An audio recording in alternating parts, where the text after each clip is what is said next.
सर्वमङ्गलमाङ्गल्ये शिवे सर्वार्धसाधिके शरण्ये त्र्यम्बके देवी నారాయణి నమోస్తుతే.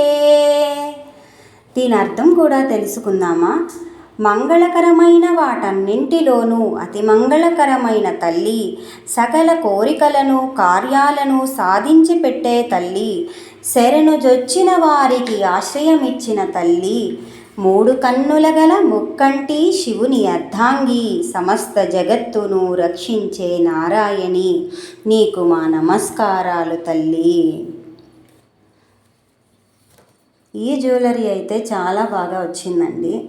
నేను మామూలుగా కూడా జ్యువెలరీస్ ఓపెన్ చేసేటప్పుడు దేవుణ్ణి ప్రార్థిస్తూ చేస్తాను. కానీ ఈరోజు ఎందుకో సర్వమంగళ అమ్మవారిని చెప్తూ చేద్దాము అని అనిపించింది.